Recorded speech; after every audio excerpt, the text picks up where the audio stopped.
call. Commissioner Scrofano is not with us today. Commissioner Ho is not with us today. Yvonne Gallardo, present. Commissioner Jefferson, Present. Commissioner Jimenez, Present.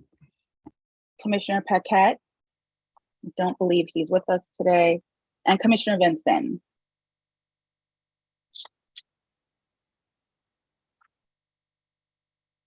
Commissioner Vincent, can you Present. let us know? Great, thank Can you you. hear- And yes, thank you, Commissioner Vincent. We have achieved quorum. And our first order of business is item number 3 on the agenda, neighborhood council representatives. Do we have any representatives with us today? Thank you. There are none present. Thank you. We'll move on to items number 4 and 5, public comment on agenda and non-agenda items germane to the commission and public comment on agenda items. Mr. Bay, do we have anyone present for public comment? There are none present. Great. We're going to move out of order to item number 7 on the agenda, finding to continue teleconference meetings pursuant to AB 361 action item. This is the recommendation to adopt the findings and determination in accordance with AB 361 section 3E3 that while the state of emergency due to the COVID-19 pandemic, as originally proclaimed by the governor on March 4th, 2020, remains active and or state or local officials have imposed or recommended measures to promote social distancing, this legislative body has reconsidered the circumstances of the state of emergency and that the state of emergency continues to directly impact the ability of the members to meet safely in person and or state or local officials continue to impose or recommend measures to promote social distancing. Do I have any members wanting to speak on item number 7 on the agenda? If that's a no, do I have a motion to approve? So moved. Commissioner Jefferson Second. moves. Second, And Commissioner Commissioner Vincent. Vincent. Great, Commissioner Vincent second. Let's take a roll call vote. Commissioner Jefferson, Approved. Commissioner Jimenez, Approved. Commissioner Vincent, Approve. and I approve. Now moving back to item number 6 on the agenda, approval of the minutes of the special meeting on August 31st, 2022. Do I have a motion to approve the minutes of this special meeting on August 31st, 2022? I move to approve. Commissioner Vincent moves. Do I have a second? Second. Commissioner Jimenez second. Can I And just, let's- I wasn't at that meeting. Commissioner, Can you I, may can I still- vote with the caveat that I wasn't at that meeting? Yes, you may. Thank you. Great, so we'll go through Commissioner Jefferson, Approved with the caveat. Commissioner Jimenez, Approve with the caveat. Commissioner Vincent, Approve. and I approve. That motion passes. And the next item on our agenda is number 8. We have the general manager's report. Great, So thank you. I will hand it over to Daniel. Thank you. Thank you, Commissioner Gallardo. So thank you, Commissioner Gallardo, for stepping in to chair the meeting today. We appreciate that. And thanks to Stella and Juan and our staff for their hard work on support for the commission and for our larger staff for all that they're continuing to do for the city. So I wanted to just share a quick update of things happening within the department and then touch on the most recent events in City Hall and give an opportunity to just give some space if folks would like to share any thoughts on that. Within the department, we're continuing to do our great work across the city, from classes at our art centers to performances to our theaters and programming at our art centers. We also had the Watts Towers Art Center Campus Festivals, which were really a great success. We have also been working with our performing arts team and the Los Angeles Dance Workers Coalition performances as part of Dance in the Districts. So we had an opportunity to see those performances, both taped as well as live in our Lakersham Art Center, and we'll be having performances at the Barbara Morrison Theater on, I believe it's October 21st. So looking forward to that. Our grants program, the team is now in the process of reviewing the grants that we've received and putting together the panels to evaluate the grant submissions. And then within our public art team, we're going to be kicking off our Mural Works program later this week, in which DCA is going to partner with local muralists to create paid youth apprenticeships to restore. The first tranche will be to restore approximately 20 mural projects in neighborhoods across Los Angeles. And all projects will center around some social justice themes. And then we are also continuing our work on the development of the memorial for the 1871 Chinese massacre. A review panel of experts will review proposals that are due today, our request for information, and those finalists will be making community presentations in the early part of 2023. So just wanted to touch on what's happening right now at City Hall. And as you all know, it's been a really challenging time for the city. Could I just make a quick note for benefit of the record and staff? Please. Yeah, we had quorum through the start of your report. So I just want to note for the minutes and staff that I think we lost quorum when Mr. Vincent left shortly after you began. Got it. Thank you so much for noting that. And So- since we have, just for the, also, since we have no other items to vote on, we're going to proceed with staff reports. Thank you. Thank you, Commissioner. Last interruption, Daniel. I think you said the 1871 Chinese massacre proposals are going to go to the public. In early 2023, I believe it'll be February. Yeah, I think you said 22, and I was thinking I missed a date or something. Thank Okay, you. Thank you. I appreciate the clarification. Sorry about that.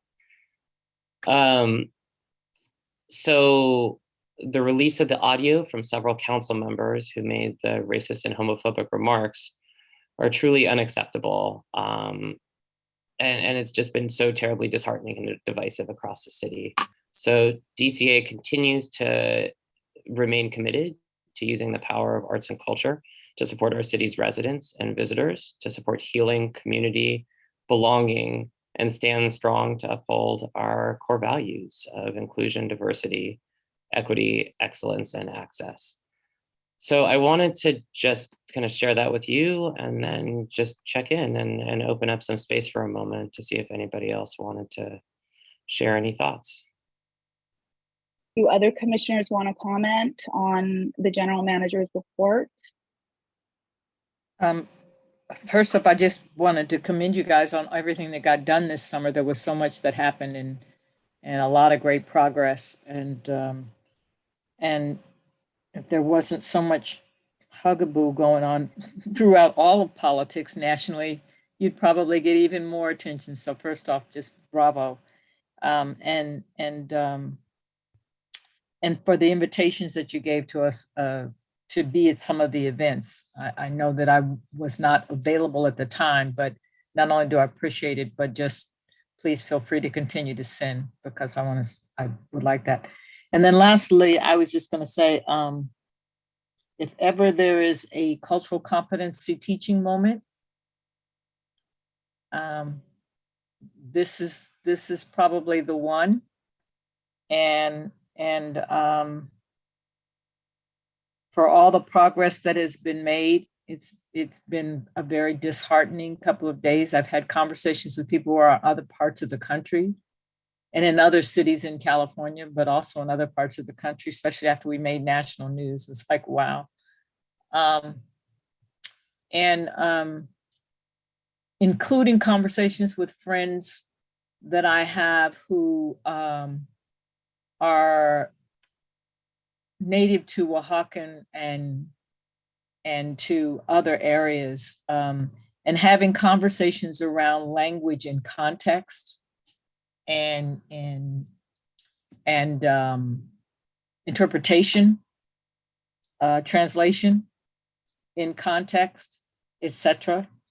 And it was really interesting that after a while, it was real clear that it was the totality of all the conversations that made it hard not to just say, well, you know, I understand that one, or, oh, I get that one. But more importantly, was the conversation that folks were having around transparency with regards to how decisions are made in the city. So that if in fact there are bodies and commissions that come together whose job it is to make a certain decision, it feels like that decision can be undone behind the scenes without a public meeting. And while the immediate personal hurts are there, there's that lingering that then hovers over all of us, over this notion that somehow or another a decision is made, but a real decision was made behind the scenes instead of up front and in the open according to the process.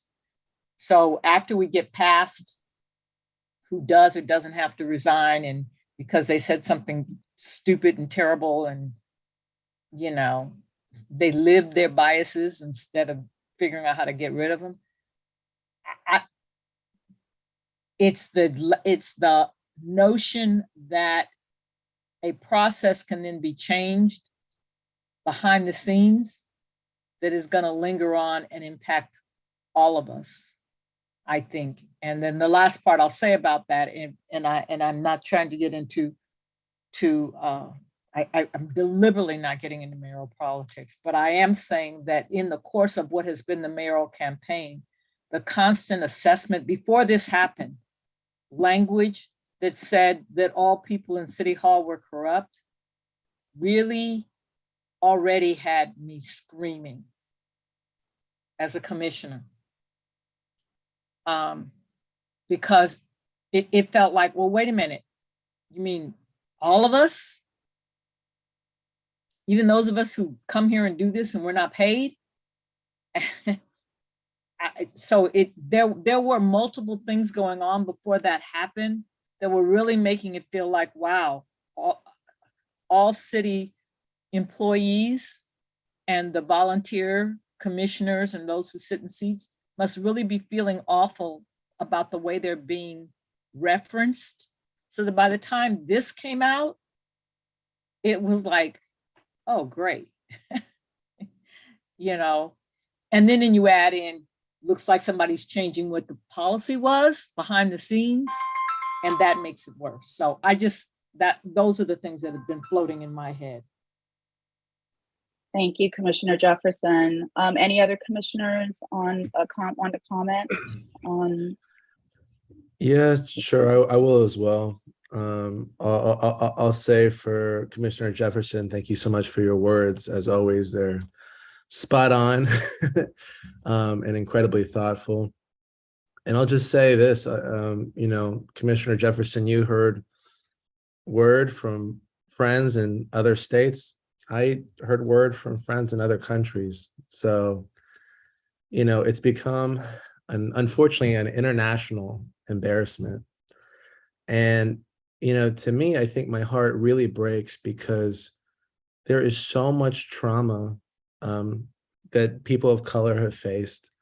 Obviously, in particular, the Black community. But the fact is that the last thing you want to see are people of color seemingly attacking other people of color or saying, oh, well, F this person, they're with the other side. And it's like, hold on.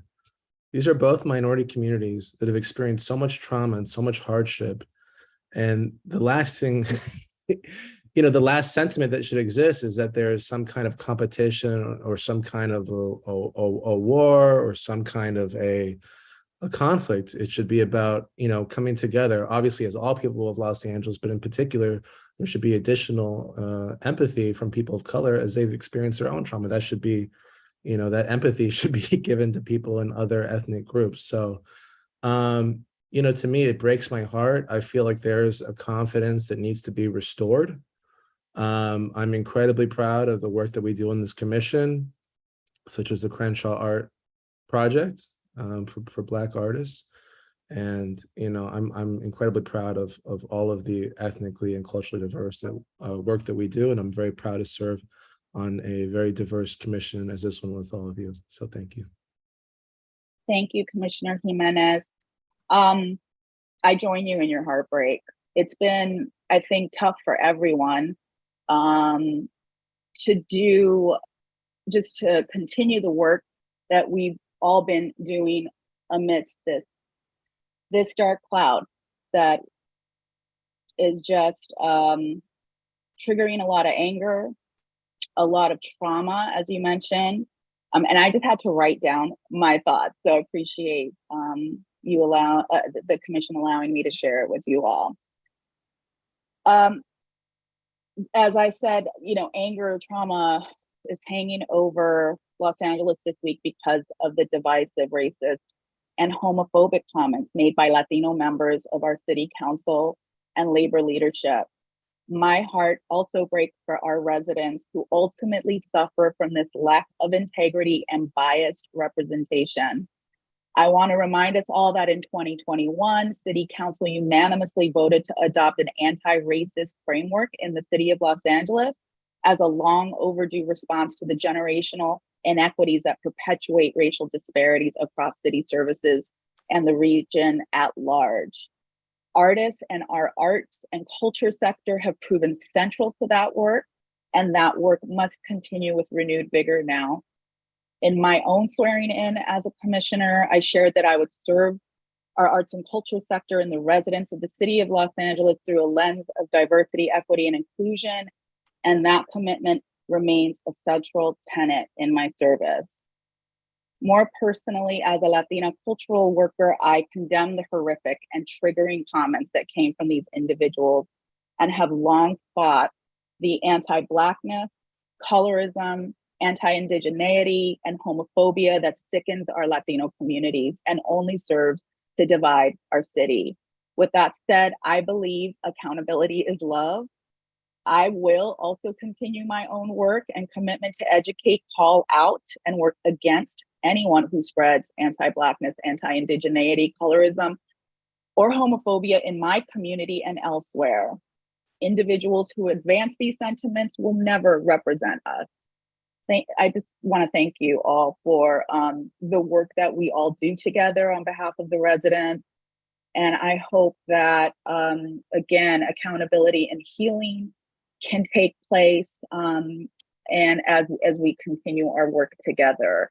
In my work, I believe, in the words of Fannie Lou Hamer, no one is free until everyone is free. And so I continue the work with that spirit. Thank you. And I just Okay. add one small thought, which is that last night I gave a call to Lorraine Bradley, Tom Bradley's eldest daughter. I'm a consultant to their foundation. Actually, it was a note. It was one because they're such big Dodgers fans to wish the Dodgers good luck in their game last night. But it was also just to pass the sentiment that I suspect that Tom Bradley was just rolling over in tears because of all the coalition building that he did over all those years. He could not have been mayor. He was trained by someone of Mexican and Latin descent. That combination of coalitions, it's that same coalitions that Viragosa built and that everybody else I've ever worked with within the city, particularly in our cultural arts community, we get it and it happens. I'm not saying that everybody's perfect and people don't make mistakes and all of that other kind of stuff. But I had to stop and say to you that I spoke with her last night just long enough to say, I want to acknowledge that I know that this is a moment where I want to go, I want you to reach back and see what it was that Tom Bradley was able to do. And it couldn't have happened without a coalition of people. And there's so many things that have happened in this city already because of a coalition of people. Right. I see this as an extraordinarily ridiculous, just death-defyingly stupid moment for so many reasons. Take away the racism, the homophobia, all that, just the manner in which the idea of how do we address the redistricting, or how do we address a legitimate question about power in a way that is thoughtful and careful and caring about everybody, and that's not what was going to happen. But I don't see that as something that is painted on everyone. And so I just wanted to stop for just a moment and go, and at least two of these people I know much better than I did the council president. And that's not what I ever saw in them. And so I just want to make sure that all of us, as we try to get through this moment, because now that we've had the pain, now we're trying to get to how do we survive it? And how do we move on? That the opportunity is to go, oops, we might have gotten complacent. We got to be watchful. We got to be mindful. We have to be proactive. But no one should ever stop and paint that brush on everyone, any more than I want anyone running for mayor to paint a brush that because one person did something bad or two people did something bad, that all of city government is corrupt. That is as intolerable to me as all the rest of it. So I just, I needed to put that in there, because if any of us start to paint a brush on everyone because of other people's bad acts, instead of just learning how to make sure those bad acts don't get repeated, then we haven't helped the situation. So I wanted to make sure that that was clear too, because I'm extraordinarily proud. One of the reasons I love to serve on this commission is because of the work that art and culture does in the city every day. I just want to say thank you to all of you for reaffirming what it is that we do and why we are here.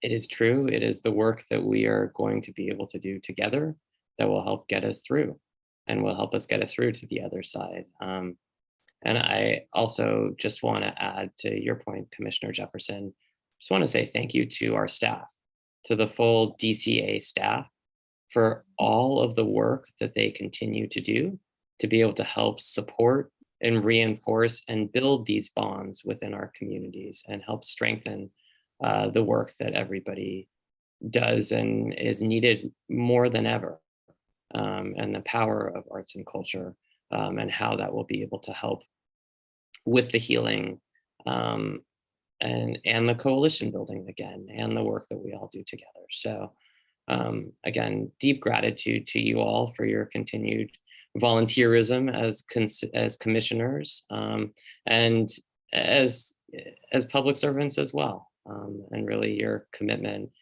to the city of Los Angeles as you help us continue to build and move to the other side of this. So thank you. Thank you, Daniel. Thank you, Commissioner Jefferson. The work, as always, continues. Okay.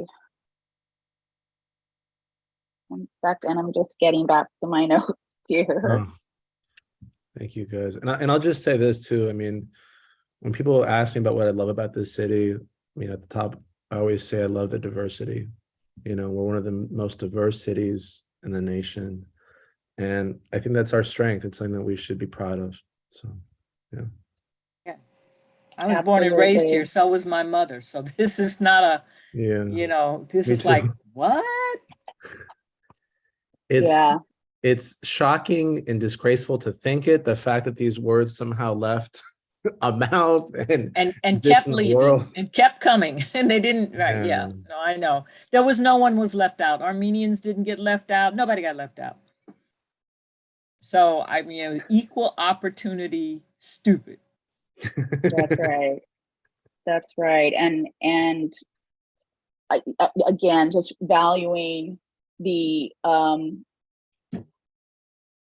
valuing my fellow commissioners, DCA staff, for despite this moment, continuing the work that has been identified and to the benefit of our residents. And thank you to the residents for, in this moment, leading with coalition, spirit of coalition and trust building. We're really looking, watching that and continuing to be inspired by that. So thank you. I have Thank one you, Daniel. question. Yes, go ahead. It was just to say, I wonder if this isn't a great time to, I don't know. I'm going to say this. I don't know that this is the right thing to do, but I'm just going to say whether or not this is a wonderful time to kind of pull up a list of all of the kind of public art projects that we have all over the city, because they represent so many different neighborhoods and nationalities and ethnicities and cultures and, you know, you name it, and kind of hold it up as, you know, Los Angeles practices, building and representing and lifting each other up. And we've been doing it for years. And if you haven't seen it, here's all the great places you can go. And you can see that it lives deeper and more rooted than you may know all over the city. So there are, you know, just as you guys are restoring murals, when you said restoring murals, I was thinking, ooh, does that mean they're going to restore the one on Crenshaw? I don't even know if it could be done at this point, the original murals that were there, but all the murals and the statues and the artwork and you know what I mean? They're all over, and there's so much that's come before us. I literally just pointed one out to my daughter the other night as we were driving past it. I said, you see that right there? This comes to our commission. So this could be a great time. And as the airport is going up, finally, and you can start to see what's coming and the things that are already in the international terminal and et cetera, just a way to speak proudly of what we've done in the past. I'm not trying to abuse a bad moment, but we might as well turn it into an opportunity to say, we got pom-poms. Let me show you what we've been doing. Yeah, for years. This is how we walk the talk. This is how we've been walking the talk. Absolutely, I agree. And art and culture does it all the time, and it is solid, it's permanent, it's in the ground. It tributes all over the place. That's right. And even through those things, we can heal, let alone the ones that are yet to come. I think there's a lot of opportunities in this moment, and I hope we embrace those and move that forward as part of our healing. Thank you, Commissioner Jefferson. I believe our desk is clear if there are no other comments. Our next regular commission meeting is scheduled for Wednesday, November 9th, 2022.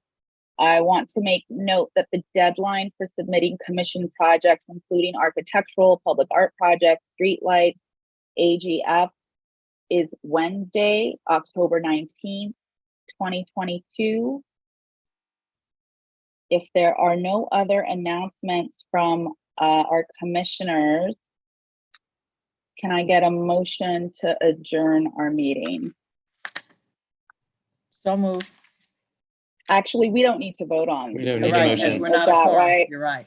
Great, thank you. So we will adjourn this meeting. Thank you all. Thanks, guys. Thank you, staff and team.